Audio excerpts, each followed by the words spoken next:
চলে এসেছি আজকে একটা দারুণ মজাদার স্ন্যাক্স রেসিপি নিয়ে। তো আশা করি আপনারা সকলে ভালো আছেন, সুস্থ আছেন। তো এখানে দেখতে পাচ্ছেন আমি এরকম একটা আলুকে সেদ্ধ করে নিয়েছি। আলুটা আমি খোসা সমেত সেদ্ধ করেছি, খোসাটা আমি ছাড়িয়ে নিয়েছি। আর এখানে নিয়েছি দেখুন এই যে এখানে এক বাটি মটরশুঁটি। মটরশুঁটি কিন্তু এখনো পাওয়া যাচ্ছে, শীত শেষ হয়ে গেলেও মটরশুঁটি পাওয়া যাচ্ছে। এছাড়া আমরা কিন্তু এখন অনেকেই মটরশুঁটি শেষের দিকে শীতের শেষে কিনে ফ্রোজেন করে রেখে দিই। তো সারা বছর সংরক্ষণ করে রেখে দিই যাতে সারা বছর আমরা খেতে পাই। তো সেই জন্য আমি এই মটরশুঁটিটা আমার কাছে ছিল, আমি মটরশুঁটি নিয়েছি এক বাটি। এখানে একটা ছোট এরকম সাইজের একটা টমেটোকে আমি বেশ দেখুন ছোট্ট ছোট করে কুচি করে নিয়েছি, যতটা ছোট করে সম্ভব। আর এখানে একটা এরকম সাইজের ক্যাপসিকাম, সেটাকেও আমি তার অর্ধেকটা আমি ক্যাপসিকাম কুচি করে নিয়েছি এভাবে ছোট ছোট। এখানে ঝাল মতো একটু লঙ্কা, মানে যে যেমন ঝালটা পছন্দ করবে সেরকম লঙ্কাকে একটু থেতো করে নিয়েছি। আর এখানেও আমি 1 ইঞ্চি মতো আদাকে থেতো করে নিয়েছি। আর এই যে দেখলেন আলুটা আমি সেদ্ধ করে নিয়েছি। তো এই মটরশুঁটিটা এখন আমি এটাকে একটু হাফ পেস্ট করে নেব, মানে পুরো পেস্ট করব না। আপনারা ইচ্ছা করলে পুরোও করতে পারেন, তো আমি পুরো করব না, যতটা সম্ভব হাফ পেস্ট করলে কিন্তু খেতে বেশ ভালো লাগে। আর আলুটাকেও কিন্তু একটু এইভাবে ভেঙে নেব, মানে একদম খুব ভালো করে চটকাবো না, কিন্তু এইভাবে একটু টুকরো টুকরো করে নিলাম। তো চলুন আমি তাহলে মটরশুঁটিটা আগে পেস্ট করে নিয়ে আসি, তারপর আমি আবার দেখাচ্ছি আপনাদের। এই দেখুন বন্ধুরা, আমি মটরশুঁটিটা পেস্ট করে নিয়েছি। এইরকম পেস্ট হয়েছে, বেশ একটু ছিবড়ে ছিবড়ে আছে, আর দু একটা দানা দানা রয়েছে একটু, কারণ আপনারা জানেন মিক্সিতে পেস্ট করতে গেলে কিন্তু হয় সম্পূর্ণ পেস্ট হয়ে যায়, নাহলে পরে কিন্তু মানে একদম গোটা গোটা থেকে যায়। তো এইরকমভাবে আমি এটা পেস্ট করে নিয়েছি। তো দু একটা যদি দানা থেকে যায় কোনো অসুবিধা নেই, ওটা নরম হয়ে যাবে যখন আমি রান্না করব তখন। তো চলুন আমি তাহলে সরাসরি এবার রান্নায় চলে যাই। এরকম বন্ধুরা, প্যানে আমি 1 টেবিল স্পুন মতো তেল দিয়ে দিয়েছি, আর এখানে দিয়ে দিচ্ছি হাফ চামচ গোটা জিরে। জিরেটাকে আমি প্রথমে একটু ভেজে নেব, 3-4 সেকেন্ড মতন একটু ভেজে নিলাম। এরপরে এই যে আমি গ্রেট করে রেখেছি আদা, এই আদাটা দিয়ে দিলাম। আর দিয়ে দেব এই লঙ্কা বাটা, লঙ্কাটাও এর মধ্যে দিয়ে দিচ্ছি। এবার আমি এর মধ্যে দিয়ে দিচ্ছি ক্যাপসিকাম আর টমেটো। ক্যাপসিকাম আর টমেটোটাও আমি এর মধ্যে দিয়ে দিচ্ছি, দিয়ে জাস্ট একটু নাড়াচাড়া করে নেব। এটাকে খুব সেদ্ধ করতে হবে, মানে সেটাও খুব প্রয়োজন নেই, একটু ক্রাঞ্চি ভাব থাকলে কিন্তু এটা খেতে বেশি ভালো লাগবে, সেই জন্য বেশি সেদ্ধ করার দরকার নেই। এর মধ্যে এবার আমি দিয়ে দিচ্ছি নুন আর হলুদ, পরিমাণ মতো নুন হলুদ আমি দিয়ে দিলাম। এটাকে হালকা করে একটু ভেজে নিই। 2-3 মিনিটের জন্য আমি এটা একটু ঢাকা দিয়ে দেবো, মিনিট 2-1-এর জন্য ঢাকা দিয়ে দিলাম, আর আঁচটা মিডিয়ামে দিয়ে দিলাম। এরকম বন্ধুরা আমি 2-3 মিনিট পরে ফিরে এলাম। এবার আমি এর মধ্যে দিয়ে দিচ্ছি এই যে আলুটা যে মেখে রেখেছিলাম সিদ্ধ করে, আলুটা দিয়ে একটু নাড়াচাড়া করে নেব। আঁচটা আমি বাড়িয়ে দিলাম। এবার আমি এর মধ্যে এই মটরশুঁটিটাও দিয়ে দিচ্ছি। মটরশুঁটিটা দিয়েও আমি এবার এটাকে ভালো করে একটু বেশ শুকনো শুকনো টাইপের করে নেব। আর এইটা খেতে এতটাই ভালো লাগে, এই স্ন্যাক্সটা খেতে মানে বাচ্চা থেকে বুড়ো সকলেরই ভীষণই পছন্দের। আর এটা চা বসিয়ে 10 মিনিটের মধ্যেই কিন্তু বানানো হয়ে যায়, এমন কিছু সময় লাগে না বানাতে। এটা আপনারা সন্ধ্যাবেলায় চায়ের সঙ্গে বলুন, কোনো গেস্ট এলে সঙ্গে সঙ্গে করে দিতে পারবেন। এছাড়াও টিফিনে দিয়ে দিতে পারেন, বাচ্চাদের টিফিন বক্স একদম খালি করে নিয়ে চলে আসবে, খুবই পছন্দের খাবার, সবারই খুবই ভালো লাগবে। তো এইভাবে আপনারা যদি বানিয়ে দেন বাচ্চাদেরকে, তাহলে কিন্তু ওরাও কিন্তু মানে চেটে পুটে খেয়ে নেবে। আর এটার সঙ্গে বিশেষ কিছুই কিন্তু লাগে না, মানে শুধুই খাওয়া যায়, বা একটু সস বা চাটনি যে কোনো একটু কিছু নিলেই এটা খাওয়া যায়, খুবই ভালো লাগে খেতে। তো আপনারা এইভাবে বানিয়ে দিতে পারেন টিফিন বক্সে, লাঞ্চে। তো চলুন এটাকে আমি একটু ভালো করে আগে ভেজে নিই। আঁচটাকে কিন্তু মিডিয়ামে রেখে ভাজতে হবে। এরকম বন্ধুরা, এটা অনেকটা কিন্তু ভাজা হয়ে এসেছে, মানে মটরশুঁটির যে কাঁচা গন্ধ, সেই গন্ধটা চলে গেলেই হবে, ততক্ষণ পর্যন্ত এটা কিন্তু ভাজতে হবে। তো এর মধ্যে আমি এবার কিছু মশলা অ্যাড করব। সেটা হচ্ছে প্রথমে দেখায় এখানে আমি একটু স্বাদ অনুযায়ী চিনি নিয়েছি, চিনি দিয়ে দিলাম, একটু মিষ্টি মিষ্টি ঝাল ঝাল হবে, খেতে ভালো লাগবে। এখানে আছে ভাজা জিরে গুঁড়ো আর ধনে গুঁড়ো, এটাও আমি দিয়ে দিলাম। পরিমাণ মতো নিয়েছি আমি, এখানে 1 চা চামচ, ছোট চামচে 1 চা চামচ করে নিয়েছি। এখানে আছে আমচুর পাউডার আর চাট মশলা, আপনারা চাইলে দেবেন, যদি বাড়িতে থাকে, না থাকলে দেওয়ার প্রয়োজন নেই। আর ভাজা জিরে গুঁড়ো ধনে গুঁড়ো যদি নাও থাকে তাহলে কাঁচা দিয়েও কোনতেও করা যাবে। এগুলো এবার আমি ভালো করে মিশিয়ে নেব। এটা নাড়াচাড়া করে নিয়েছি। এখানে আমি একটু ধনে পাতা নিয়েছি, ধনে পাতাটা দিয়ে দিলাম। ধনে পাতা কুচিটা আমি এর মধ্যে দিয়ে নেড়ে চেড়ে নিচ্ছি। আর এই চাট মশলা, আমচুর পাউডার এগুলো দিলে খেতে কিন্তু ভীষণই ভালো লাগে, স্বাদটা একটু অন্যরকম হয়, সেই জন্য এগুলো দেওয়া। আর ভাজা মশলাটা দিলেও কিন্তু এর স্বাদটা অন্যরকম হবে, খেতে দারুণ টেস্টি হয়, সেই জন্য ভাজা মশলাটা দিলাম। আপনারা আপনাদের পরিমাণ মতন দেবেন, আমিও আমার পরিমাণ মতন দিলাম। তো এটা কিন্তু আমার হয়ে গেছে। এবার আমি এটা নামিয়ে নেব। এটা নামিয়ে আমি ঠান্ডা করে নেব, আর ততক্ষণে আমি একটু ময়দা মেখে নেব। তাহলে চলুন আমি গ্যাসটা অফ করে দিলাম, দিয়ে এটা আমি নামিয়ে নিই। এটা ঠান্ডা হোক ততক্ষণে। এই দেখুন বন্ধুরা, এখানে আমি এই বাটিটার 1 বাটি ময়দা নিয়েছি, তাও দেখুন আমি কিন্তু ভর্তি করে নিইনি। এখানে ময়দার বদলে কিন্তু আপনারা আটাও নিয়ে নিতে পারেন। এখানে আটা বা ময়দা আপনাদের যেটা সুবিধা হবে সেটাই নেবেন। তো এই ময়দার মধ্যে এখানে দেখুন সামান্য পরিমাণ নুন আর চিনি, যেহেতু পুরটার মধ্যে নুনও আছে চিনিও আছে, কিন্তু ময়দার মধ্যে দিলাম যাতে স্বাদটা একটু ভালো হয়। আর দিয়ে এটা ভালো করে আগে একটু মিশিয়ে নেব। এবার আমি এখানে ময়ানিমের জন্য একটু সাদা তেল আমি দিয়ে দিচ্ছি। এই তেলটা দিয়ে আমি এবার ভালো করে এটাকে ময়ান দিয়ে নেব ময়দাটাতে। এটা আপনারা আটা ময়দা মিশিয়েও করতে পারেন, তাতেও হবে, তাতেও কোনো অসুবিধা নেই। তো এখানে ময়দার থেকে আটাটাই ভালো, আটাটা হেলদি, সেই জন্য ময়দাটা খাওয়া তো ঠিক না, তবে আমরা খাই ঠিকই। তো এটা ভালো করে এবার আমি এটা মিশিয়ে নিচ্ছি। মিশিয়ে নিয়ে অল্প অল্প জল দিয়ে আমি এটা মেখে নেব। এখানে আরেকটু আমি তেল দেব যাতে এটা ভালো হয়। ডাব হচ্ছে, তবে আরেকটু দিলে ভালো হবে, আর লাগবে না। এটা দিয়েই এবার মাখিয়ে নিতে হবে। খুব ভালো করে এটাকে আগে মাখিয়ে নিই। একবার হলেও যদি না খেয়ে থাকেন এইভাবে বানিয়ে, হ্যাঁ এখনও আমি আপনাদের বলছি না, তবে আপনারা কিছুটা নিশ্চয়ই আন্দাজ করতে পেরেছেন যে আমি কি বানাতে চলেছি। অবশ্যই কিন্তু বানাবেন, দেখবেন খেতে কিন্তু সত্যি দুর্দান্ত লাগে। আর সন্ধ্যাবেলায় স্ন্যাক্স হিসাবে চায়ের সঙ্গে ভীষণই ভালো লাগে। তাছাড়াও কিন্তু আপনারা যে কোনো সময় এটা বানিয়ে বাচ্চাদের টিফিন হিসাবে দিতে পারেন, স্কুল বক্সে, আবার অফিসের টিফিন বক্সেও কিন্তু দিতে পারেন। দেখুন এটা কিন্তু আমার হয়ে গেছে, এবার পারফেক্ট হয়েছে, ডাব হয়ে গেল। এই দেখুন বেশ মাখাটা ভালো হয়েছে। এটা করলে বেশ খাস্তা হবে, সেই জন্য তেলটা একটু বেশি দিলাম। তাহলে এবার জল দিয়ে দিয়ে এটাকে মেখে নেব।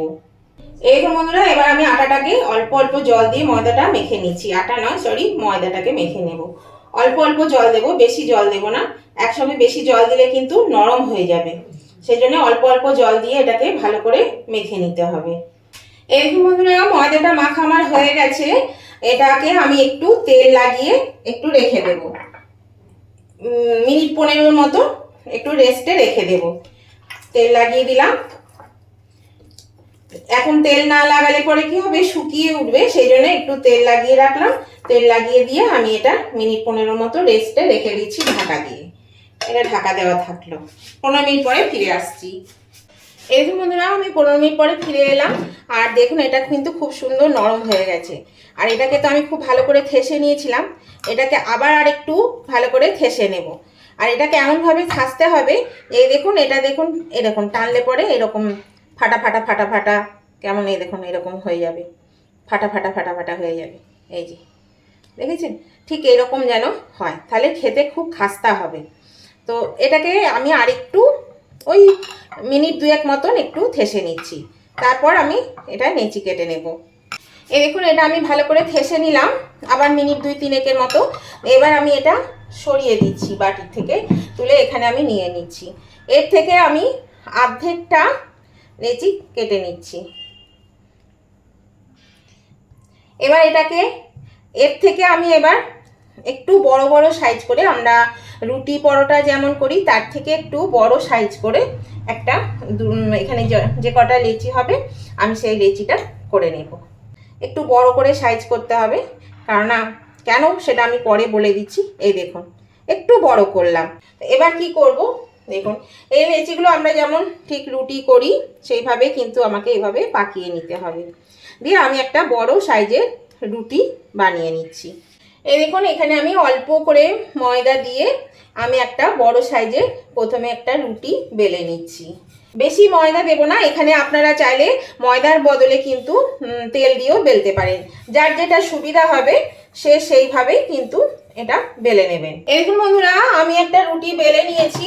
এবার আমি এর মধ্যে দিয়ে দিচ্ছি তেল, সাদা তেল আমি এর মধ্যে লাগিয়ে দেব। দেখুন এখানে আমি একটু তেল দিয়ে দিলাম, তেল ব্রাশ করে দিলাম। আপনারা হাতে করেও দিতে পারেন, আবার ব্রাশে করেও দিতে পারেন, যাতে করে সুবিধা হবে হাতে করে দিতে পারেন।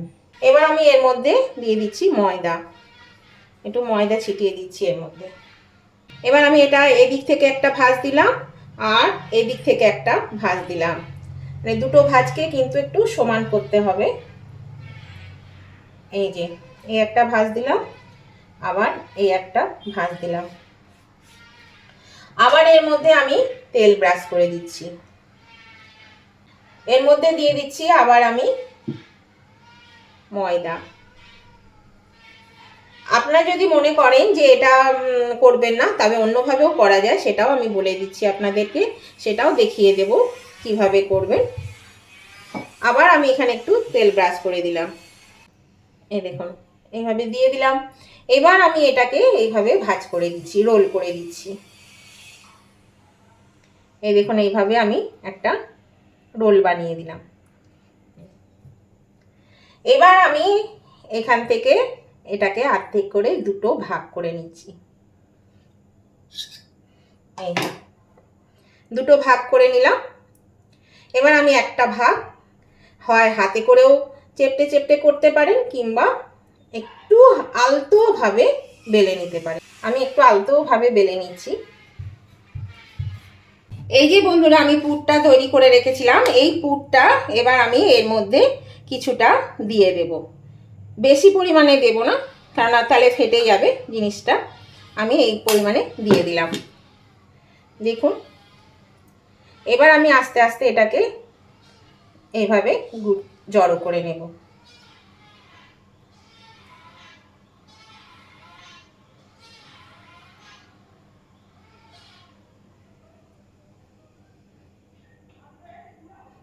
দেখুন এটা কিন্তু আমার হয়ে গেল। এবার আমি এইটাকেও আমি বানিয়ে নিচ্ছি। এই যে আর একটা আছে, এটারও আমি একটু হাতে করে এখানটা তেল দিয়ে দিই। এখানটা যেহেতু একটু ইয়ে হয়ে গেছে, শুকিয়ে গেছে, সেই জন্য একটু তেল লাগিয়ে দিলাম। তেল আর একটু ময়দা দিয়ে দিই, তাহলে এটা আটকে যাবে। আপনাদের সুবিধার জন্যে আমি আর একটা বানিয়ে দেখাচ্ছি। এটা বেলে নিলাম। এবার আমি আবার এর মধ্যে একটু পুর ভরে দেব। এই দেখুন পুরটা আমি ভরে দিলাম এর মধ্যে। এতক্ষণে তো বুঝতেই পেরেছেন যে আমি এটা কচুরি বানাতে চলেছি, যেটাকে আমরা বলি গুটকা কচুরি, মানে ছোট কচুরি। সেই কচুরি আমি এটা বানাতে চলেছি। তো কেমন লাগলো বন্ধুরা আজকের এই কচুরি বানানোর পদ্ধতিটা বা কচুরিটা? আপনাদের যদি ভালো লেগে থাকে তাহলে কিন্তু নতুন বন্ধু যারা আমার চ্যানেলে নতুন এসেছেন তাদের কাছে আমার অনুরোধ, অবশ্যই কিন্তু আমার চ্যানেলটা সাবস্ক্রাইব করে আমার পাশে থাকবেন, আর পাশে থাকা বেলটা অবশ্যই ক্লিক করে দেবেন। তাহলে আমি যখনই আমার ভিডিও আপলোড করব সাথে সাথে নোটিফিকেশন আপনাদের মোবাইলে পৌঁছে যাবে, আর সবার আগে আপনারা আমার ভিডিও দেখতে পাবেন। আর আমার উভয় বন্ধুদেরকেই বলছি, আজকের এই স্ন্যাক্স রেসিপিটা যদি আপনাদের ভালো লেগে থাকে তাহলে কিন্তু অবশ্যই কিন্তু আপনারা উভয় বন্ধুরাই, নতুন এবং পুরাতন উভয় বন্ধুই কিন্তু আমার দেখতে দেখতে লাইক দিতে ভুলে গেলে একটা লাইক করে দেবেন। আপনাদের একটা লাইক আমাকে এগিয়ে নিয়ে যেতে অনেকটা সাহায্য করে। আর আপনাদের খুব ভালো লেগে থাকলে, যদি ভালো লাগে, খুব ভালো লাগে, তাহলে পরে অবশ্যই কিন্তু আপনাদের বন্ধু বান্ধব, আত্মীয় স্বজন সকলের কাছে এটা পৌঁছে দেবেন। তার জন্য একটু প্রচুর পরিমাণে শেয়ার করে দেবেন, তাহলে সবাই কিন্তু এই রেসিপিটা পেয়ে যাবে। আর দেখুন কত সহজেই খুব তাড়াতাড়ি হয়ে যায়। আমরা যখন এটা দেখাই তখন কিন্তু অনেকটা টাইম লাগে, সময় লাগে, কারণ সবাইকে বোঝাতে হয়, দেখাতে হয়, যার জন্য একটু সময় লাগে। কিন্তু যখন আপনারা নিজে করবেন তখন কিন্তু এত সময় লাগে না। আর কেমন লাগলো আজকের এই রেসিপিটা আপনাদের? এই স্ন্যাক্স রেসিপিটা ভীষণই ভালো লাগে খেতে, জানেন, অবশ্যই করে খাবেন। তো যদি সেটা জানাতে কমেন্ট করতে একদম ভুলবেন না। অবশ্যই কমেন্ট করে জানিয়ে দেবেন কেমন লেগেছে। আপনাদের একটা কমেন্ট আমাকে এগিয়ে নিয়ে যেতে অনেকটা সাহায্য করে।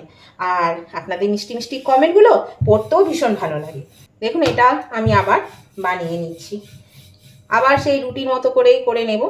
আর হ্যাঁ, যেটা আমি বলেছিলাম যে এইভাবে যদি মনে হয় যে হ্যাঁ সময় লাগছে, স্বাভাবিক, এইভাবে একটু সময় লাগে, ধৈর্য ধরে করতে হবে।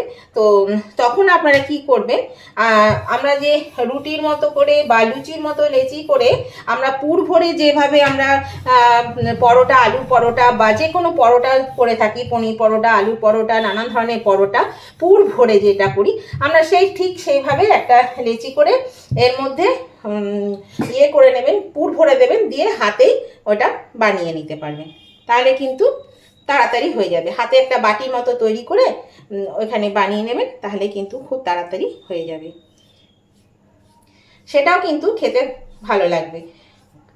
এটাতে শুধু কয়েকটা লেয়ার থাকবে, সেই জন্য একটু অন্যরকম খেতে হবে, আর ওটাতে লেয়ারটা থাকবে না। তাছাড়া খেতে কিন্তু একই টেস্ট হবে। সম্পূর্ণই ডিপেন্ড করছে পুরটার ওপর। আপনি পুরটা যতটা সুন্দর করবেন খেতেও কিন্তু ততটাই সুন্দর হবে। এই দেখুন বন্ধুরা, আমি এখানে 5-6টা বেলে নিয়ে চলে এসেছি পুর ভরে। আর এখানে আমি একটা প্যানের মধ্যে সাদা তেল দিয়ে দিয়েছি। তো এটা আমি সাদা তেলেই ভাজবো, আপনারা চাইলে সর্ষের তেলে ভাজতে পারেন, তবে আমি সাদা তেলেই ভাজবো। তেলটা বেশ একটু গরম হয়ে গেছে, এটা খুব বেশি গরম করে নেওয়া যাবে না, তাহলে ভেতরটা কাঁচা থেকে যাবে আর বাইরেটা কিন্তু পুড়ে যাবে। সেই জন্য আমি আঁচটাকে একদম কমিয়ে দিয়েছি, মানে লোয়ে দিয়ে দিয়েছি। এবার আমি এগুলো ছাড়ার পরে লো টু মিডিয়ামে আঁচটা আমি দিয়ে দেব। তো এই কটা আমি এর মধ্যে দিয়ে দিলাম। এবার আস্তে আস্তে এটা হবে, এটা একটু ধৈর্য ধরে কিন্তু করতে হবে। এটাই যার মানে এটার এই নিয়ম, একটু ধৈর্য ধরে করবেন, তাহলে কিন্তু এটা খুব সুন্দর হবে। তাই জন্য এটা আস্তে আস্তে হোক, তারপর আমি আবার আসছি। এরকম বন্ধুরা, আমি দুটো উল্টে দিয়েছি, এগুলো বাকিগুলো সব উল্টে দিচ্ছি। এদিকটা একটু কালার এসে গেছে, এবার আমি এই ধারগুলো উল্টে দিচ্ছি। এগুলো উল্টে দিয়ে আবার কিন্তু আমার কিন্তু আঁচটা একদমই কমই আছে, সেই কমেই রেখেছি আমি।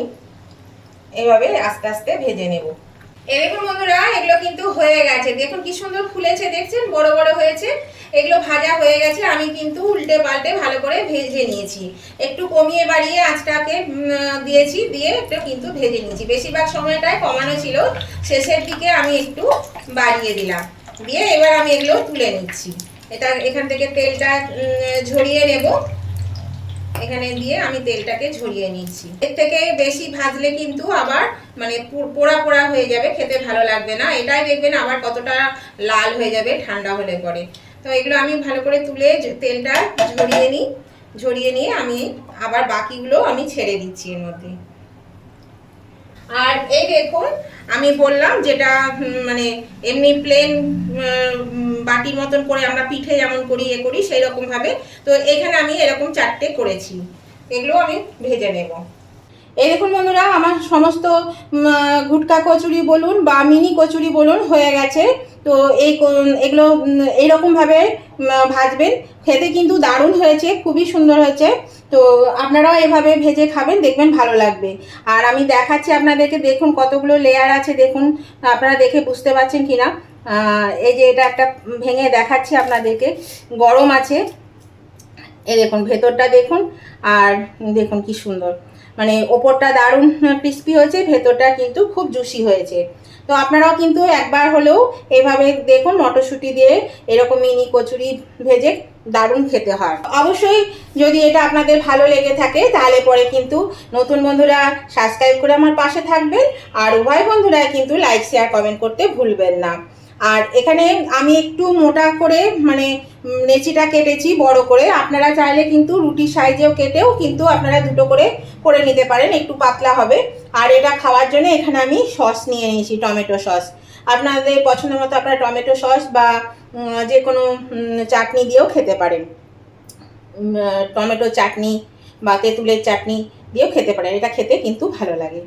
তাহলে অবশ্যই উভয় বন্ধুরা লাইক শেয়ার কমেন্ট করতে ভুলবেন না। তো আজকের মতন আমি ভিডিওটা এখানে শেষ করছি, আবার আমি নতুন ধরনের ভিডিও নিয়ে চলে আসবো। ততদিন আপনারা ভালো থাকবেন, সুস্থ থাকবেন। Tata, bye bye.